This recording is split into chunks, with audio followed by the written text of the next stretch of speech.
بسم اللہ الرحمن الرحیم۔ ایک دفعہ موسیٰ علیہ السلام نے کہا، یا رب، میں الواح میں لکھا پاتا ہوں کہ ایک بہترین امت ہوگی جو ہمیشہ اچھی باتوں کو سکھاتی رہے گی اور بری باتوں سے روکتی رہے گی۔ اے اللہ، وہ امت میری امت ہو۔ تو اللہ تعالیٰ نے فرمایا کہ موسیٰ، وہ تو احمد کی امت ہوگی۔ پھر کہا، یا رب، ان الواح سے ایک ایسی امت کا پتہ چلتا ہے جو سب سے آخر میں پیدا ہوگی لیکن جنت میں سب سے پہلے داخل ہوگی۔ اے اللہ، وہ میری امت ہو۔ اللہ تعالیٰ نے فرمایا، وہ احمد کی امت ہے۔ پھر کہا، یا رب، اس امت کا قرآن ان کے سینوں میں ہوگا، دل میں دیکھ کر پڑھتے ہوں گے، حالانکہ ان سے پہلے کے سب ہی لوگ اپنے کتاب پر نظر ڈال کر پڑھتے ہیں، دل سے نہیں پڑھتے۔ حتیٰ کہ ان کی کتاب ہٹا لی جائے تو پھر ان کو کچھ بھی یاد نہیں اور نہ وہ کچھ پہچان سکتے ہیں۔ اللہ نے ان کو حفظ کی ایسی قوت دی ہے کہ کسی امت کو نہیں دی گئی۔ یا رب، وہ امت میری ہو۔ اے موسیٰ، وہ تو احمد کی امت ہے۔ پھر کہا، یا رب، وہ امت تیری ہر کتاب پر ایمان لائے گی، وہ گمراہوں اور کافروں سے قتال کرے گی، حتیٰ کہ کانے دجال سے بھی لڑے گی۔ الہی، وہ میری امت ہو۔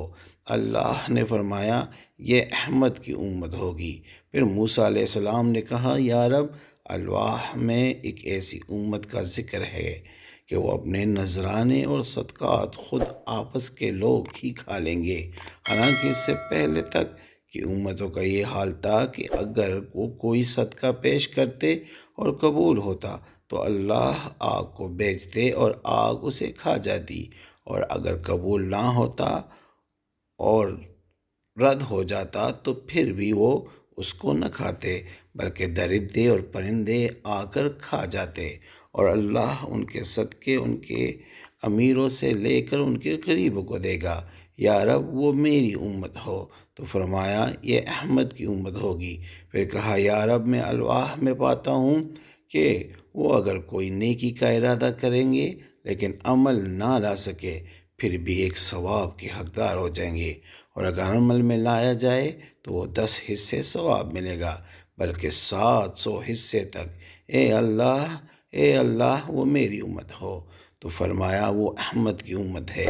پھر کہا، الواح میں ہے کہ وہ دوسروں کی شفاعت بھی کریں گے اور ان کی شفاعت بھی دوسروں کی طرف سے ہوگی۔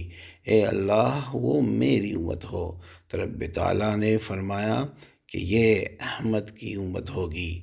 قتادہ رحمۃ اللہ علیہ کہتے ہیں کہ موسیٰ علیہ السلام نے پھر الواح رکھ دی اور کہا، یا لیت من اصحاب محمد صلی اللہ علیہ وآلہ وسلم، کاش میں محمد صلی اللہ علیہ وآلہ وسلم کا صحابی ہوتا۔